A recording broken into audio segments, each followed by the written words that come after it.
Initially, it's a 6-month lease agreement involving new and refurbished locomotives, wagons, passenger coaches, a kitchen car and a power car. If we can revitalize Zimbabwe through state-of-the-art infrastructure, making sure that we've got rolling stock, the movement of people as well as freight, it will assist us greatly in terms of rejuvenating not only the Southern African economy, but also begin to say, if you look at the whole African preferential trade area, how do we begin to reignite the whole of the African continent? A functional and efficient railway network in Zimbabwe will mean that transport costs will come down and the country will then become an integrated part of the region.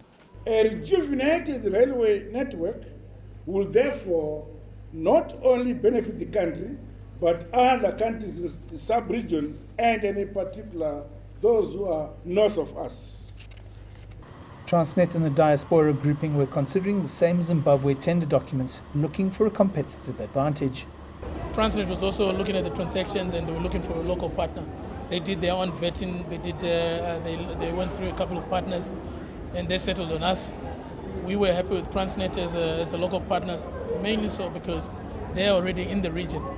So for example, what we've done today wouldn't be easier if we had partnered with a technical partner who's not in Africa, because these locomotives would have taken so many months on the water, so many months, trying to get it set up. On a continental level, the work in Zimbabwe is important for the region. If you look at the north-south corridor, it's quite important that we revitalize the Zimbabwean railways. This is a gateway to the north. And basically, if you want to go into Zambia, the DRC, Botswana, you also need to make sure that Zimbabwe works. This is the first stage of the deal, and the rolling stock inventory will be added to as required by the operator over the next 18 months. It's not interim as in it's old equipment or anything.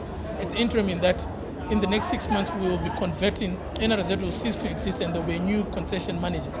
And this lease arrangement will then be innovated into that new JV partner. Zimbabwe is definitely open for business, and once the infrastructure gets put in place and it's running properly, there's no end to the opportunities and possibilities. I'm Angelo Coppola for CGTN in Bulawayo, Zimbabwe.